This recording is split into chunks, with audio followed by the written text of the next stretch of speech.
Okay, here we go. Welcome back to Super Sentai Review, episode number 270. Yeah, we're going through a good number of episodes this one from Gokaiger.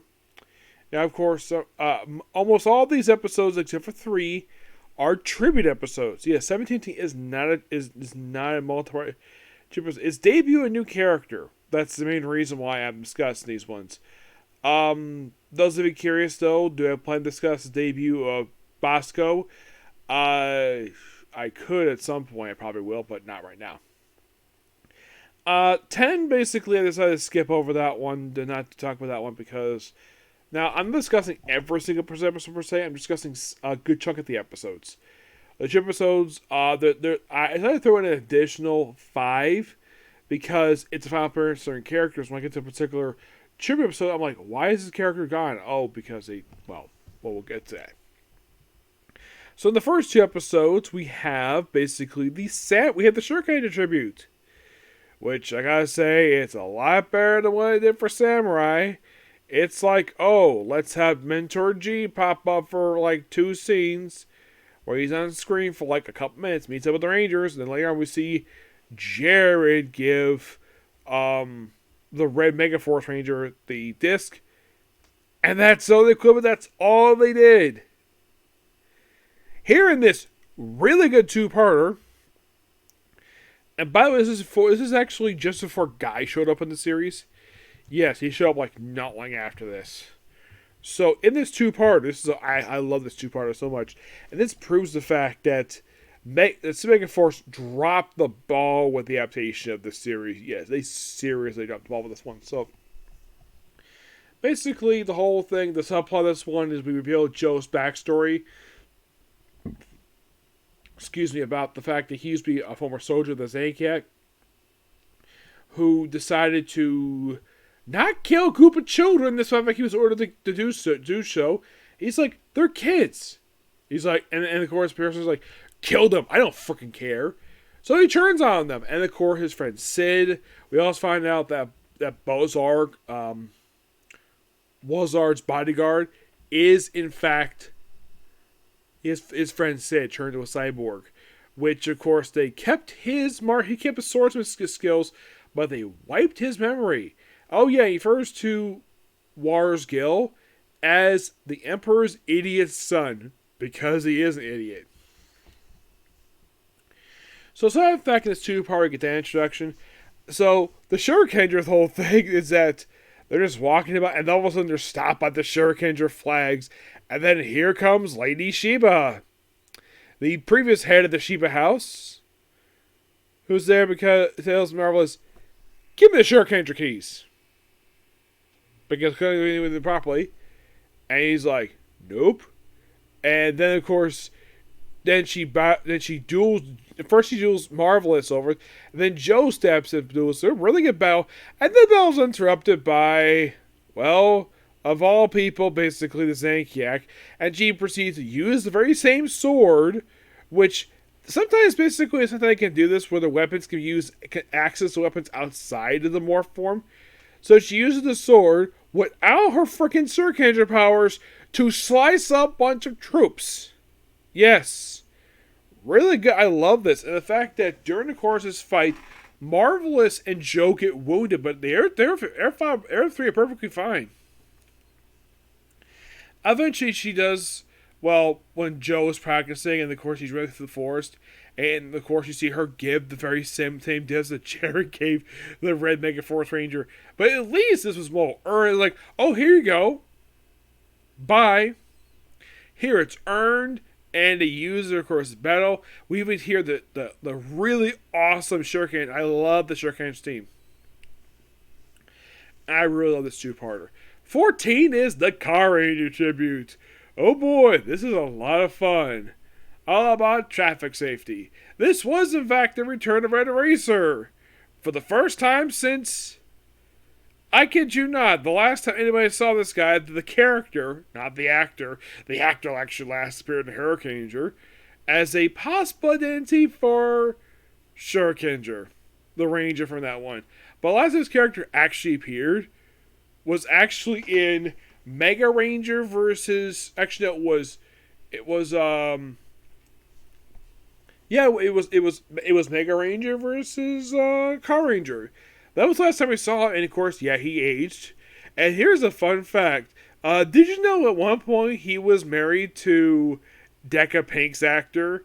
Yes, yes, he was. And then they divorced, and then she married the actor who plays Decca Bright. I'm like, that's interesting. Yes. Yeah. So the whole thing with that one is like, oh god, join theater to talk about traffic safety. Yes. Talk about the guy who's a test car driver, who, by the way, is wearing the same outfit, which I do praise the fact the actor wore the same outfit he wore for the series. But did the writer of this episode forget the fact he works for the Pegasus Garage? Like, where is the Pegasus Garage? I mean, it was rebuilt after the Carranger was shown in the Mega Ranger versus Carranger movie. That it was clearly rebuilt. It does exist. What the heck happened to it? Unknown, because basically Red Ranger does not. I don't think he appeared again in the series. I don't remember if he did or not. So eventually, of course, he doesn't get the power. And what's Power Carranger? Just promote traffic safety stuff. It's okay to learn traffic safety, but man, the way he was going about it was so boring. Yes. And yes, believe it or not, where I live, there was a place called Safety Town, which I went to on an elementary school field trip, and on there, that's where I learned about traffic safety. Through a partially themed park known as Safety Town. Yes. I don't know the place exists anymore. I had not looked it up, but yeah, there's a place like that where I live. And then, like, okay, so 1560 is Bosco's debut. That's basically what it is. I'm not going to discuss more. I didn't watch the episode. I've seen the episodes years ago, but I really enjoyed the two-part, but I'm not going to discuss it here. But next up, for the next 3 episodes, it's not a tribute. 1790 is not technically a tribute. The reason I discuss the episodes here because 2 reasons. Number 1, debut character, and number 2, it's return of 3 dead Sentai Rangers. So we have Guy make his debut here. And before I talk more about this, before what happens here, I should say this. Screw his actor who plays him, because the guy is a freaking scumbag nowadays. You wanna know why? He's scamming people out of money and posed as a police officer. And I've read also that apparently Commander Decade was very disappointed in him, the actor who plays Decade. I'm like, dude, why the heck would you scam people out of money? You're famous. Like, what were you copying the actor who played Super 1? Except he was worse. Oh my gosh. Yeah, the actor who played Super was worse than he was. Yeah, he may have scammed out money, but he also tried to seduce his own fans. And basically lied to people about, oh, the Yakuza's got his henshin belt. Yes, I heard you use that excuse several times. That the Yakuza has got his henshin belt. But I love his character. I just don't care for the actor anymore. Until he apologizes for what he does, he should basically just repent for what he did. So, you see him being very eccentric, and then by halfway through the episode, he discovers something amiss when they transform. Of course, the whole thing of this, they also mentioned this one that they got the Gokaiger Ultra Power, which, if you watch the series and then watch the movie, like, when did that happen? That happened in an anniversary movie. That's when that happened. Along with several other powers, which they confirm in episode 25 of the series. They confirm they got many powers. So, yeah. So eventually, of course, the whole prophecy is like, oh, go look for supposedly a spectacular silver person. Of course, they think it's a guy in a tracksuit. It's a guy, and then eventually he tells him to stop, and then he transforms him to Gokisilver. And they're like, I thought there were only 5 kings. There are only 5 keys. And then the very next episode explains, after he does his little spectacular move stuff, like, where he gets the power from. Like, what in the world happened? Like what caused basically him to do this? Well, it's explained that he apparently saved a little girl. Well, there is this little girl who trying to cross to get this flower for her mom for some reason, and all of a sudden this truck comes out of nowhere. So Guy proceeds to jump, to run out on the road, push the girl out of the way. He gets hit with a truck. Somehow is able to get up, walk up to the girl, give her a flower, and then he collapses. Apparently he was in a coma for quite a while. There's no mention of how long he was in a coma for. And then he proceeds to dream, where he sees Dragon Ranger, yes, Borai. I think this was his first appearance since his death in episode 41 of...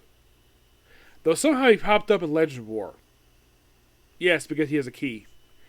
I don't know how the heck that a dead character's got a key. He's not the only one. He's actually a 4 freaking key. This one think he's freaking dead. He's not the only one. Oh no. Then we see Time Fire. Yes. For him, first time seeing him since toward the end of Time Ranger. And then we see, for the first time since his awesome scene from Deca Ranger versus Alba Ranger, Alba Killer, which of course is the same actor. This is the reason why I decided to discuss this, because it's referred to these 3 actors. Well, in the case of the other 2, they don't have the actors here, but yeah, and of course he's like, oh, because he knows, and of course they're all surprised at the fact that he knows who they are, despite his, oh yeah, I know all about you because he's a Super Sentai fan. And of course, Alba Killer gives him the cellular and the key. And it turns out, of course, his room take away from him because, well, he needs room stop. Eventually, he does. He gets it back, and of course, they try the whole thing doing Shinkenger. Yes, Shinkenger. Which, of course, first they give him the key for King Ranger from Ho Ranger. They're like, oh, it's over the Koji. He's like, oh, there it is. Shuriken Gold. And they have a really good battle. It's a really fun episode. The thing with this episode is, it's debut of Guy's Zord from the future. Yep, his 3 transformations is... Because the thing is, he has the ultimate power for Zyuranger, Time Ranger, and Alba Ranger, which he added to the collection of powers they have at this point, which they confirmed they have by episode 25. They have the powers for Go Ranger, Jock. They also have it for Tub Ranger.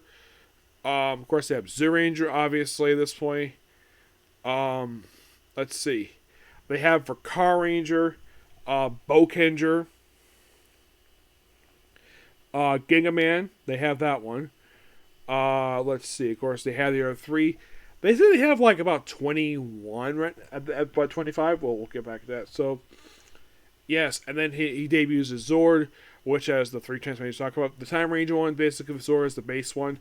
The one for Zyuranger, it's the Godzilla style one, and of course the other one is the regular warrior mode, which is a nod to Daijujin, which I love the fact is look for that. Yep. And then for our next episode is debut of the gold mode, which he accomplishes by merging all 15 Six Ranger keys into one. That's the big thing about this episode. So I think it's a Dawn Focus episode. They also have it where the commander from episode 17, he's never defeated. He just collapses because he faints due to shock of failure. So he's unconscious. He's never actually defeated. Of course, the whole thing with him is that he had a collar on his neck. In the case of episode number 20, this shows up Guy's Sentai Fanness, where all the various teams, and then they unlock basically the first thing when he's there. Gingaman! And this is when he first meets Basco first time, and he runs into, believe it or not, Toro's Ranger. Yes. The guy who's the brother of Ginga Red. Yes. He's like, oh, here you are. And he's like, and the guy's like, what the heck? And of course, the thing is they're like pirates, so they give him donuts. Eventually, they do see Gokai Red, and eventually they do give him the Gingaman power, which I thought was so fun. Yes, I really enjoyed episode 20 when I watched it. I watched it a couple years ago, but I do have fond memories of the episode. It's really good. Next up is 23. For tribute wise, because no episodes for next two are not tribute episodes. Well, might be assumed, but basically the actual tribute episodes. So here's basically what happens in 23. It's the GoGoFive tribute.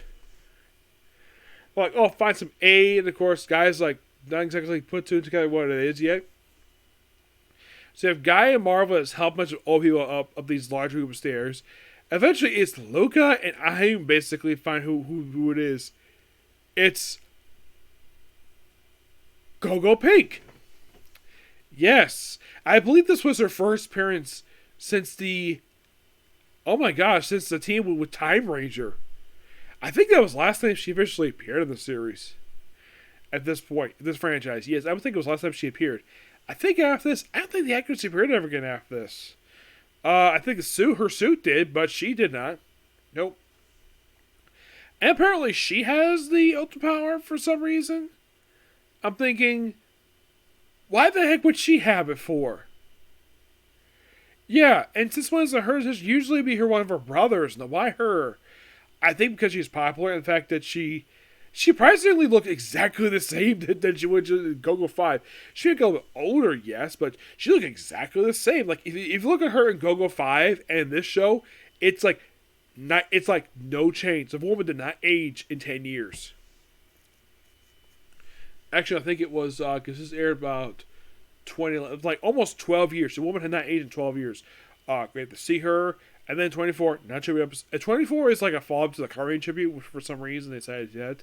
Not sure why. Though the character that's popping in for Gavin versus Gokaiger. And the last discussed here are 25 and 26. This is the Hurricane tribute, which they bring back the original Hurricanegers. And for some reason, now, I do appreciate this one, remembering this, because I still call out Hurricaneger versus Alpha Ranger for this, because Ninja Blue in that one was a bodyguard. And in this one, and the one for Deca Ranger versus Alpha Ranger, actually that one was Bokanger versus Super Sentai. They actually might have practiced a freaking idol. Like, how hard is to remember that? Lisa Reyes about to remember that factoid. Yes, seriously.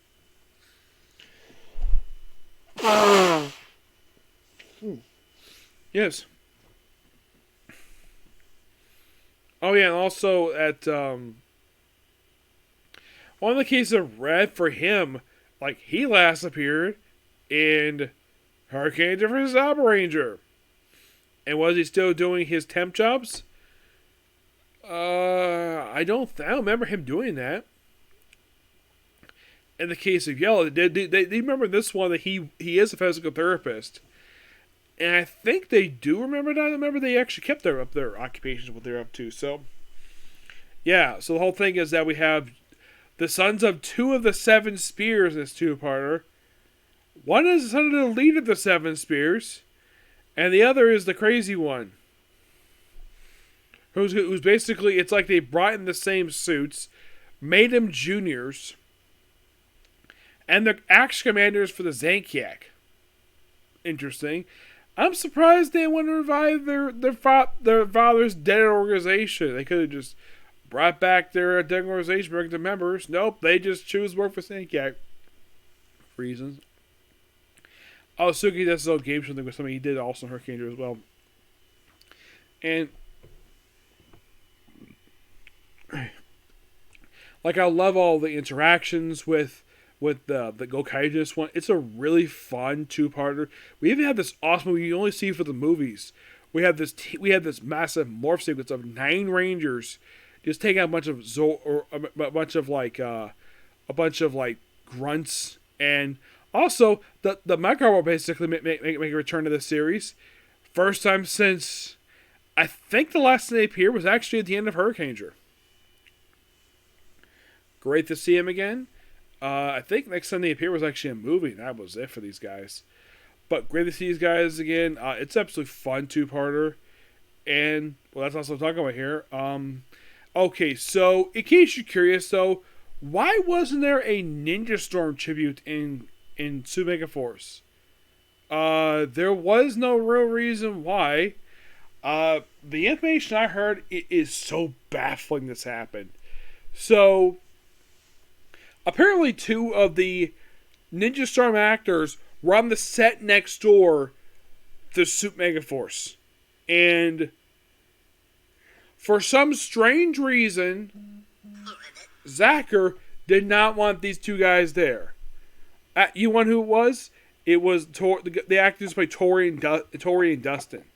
Yeah, they were the set next door. They could have invited them over for the trivia episode. But no! They didn't. They chose not to.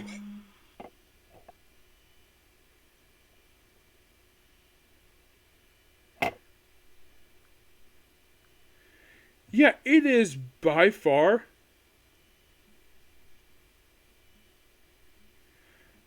one of the dumbest things. Oh, good. That's interesting. Yeah, I just found out looking on Twitter. I'll talk about this because I look on here for something. The fact that LA Knight is new United States champion. Good job for him. Yeah. I'm like, really, Zacker? You didn't want to write a tribute episode for Ninja Storm? You could have brought back these actors. Last time they appeared was actually in Thunderstorm. A 2-parter in Dino Thunder. You could have brought these actors back. They were available. You could have just walked over to the set next door and say, "Hey, you want to come over and do an episode of Mega Force?" You know. Because the stuff I heard related to Mega Force is that at the time I liked it. Nowadays I look back at it and realize that some of the stuff in the show was so stupid. And this is baffling, the fact that they actually didn't bother to bring them over. Like, why? I would love to know the reason why these actors were never asked to come back. I mean, they were available. They were right next door. You could have just contacted them. Heck, you could have asked one of your writers to walk over next door to ask these 2 actors, "Hey, you want to appear on Super Mega Force?" I'm sure they would have been happy to do it. Because here's the thing. It would be the cheapest guest star spot you could do. At least you have to fly him in from outside the country. Because they're local. You could have done that. Nope, you chose not to. At least in the case of this one, they actually bothered to bring back the original actors, and they put on their suits for the first time in years. Great to see that.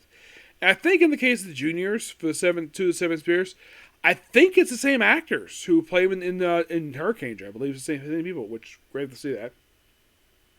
Interesting, they picked 2 people who didn't interact very much together. Not really, because Sentai showed up toward the end of Hurricane. He showed up toward the tail end, like during the last dozen episodes. And he didn't interact very much with Sakura. Matter of fact, Sakura died, I think just before Sakura did. Yep. But yeah, those are your episodes in a nutshell. Also, before I continue here, Linkard pointed this out though. Lightspeed Rescue, for some reason their suits were never used in the show, except for the last one, which he kind of put his, I do kind of agree with this. It looks like it was put in by pure accident. The fact that he used one of the Lightspeed Rescue suits.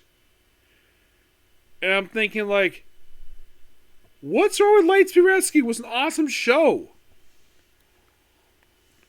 Did Zacker hate the show so much he just didn't want to do it? Because that's one of the shows that should have got a tribute in Super Mega Force. But it didn't. Because the ones that did were Wild Force, Samurai, Jungle Fury, and RPM. And guess what the best one was? Jungle Fury. Yeah. So, that's pretty much a particular view. Please be sure to like, comment, subscribe, turn notifications, and do another like button. Next, we have a Comic Corner, and then, of course, we're on the Fatal Frame. Yes, we're going to start some anime finally today. Yep. So, to the next video, and then more ranting, basically, with that one. Okay, next video. Bye.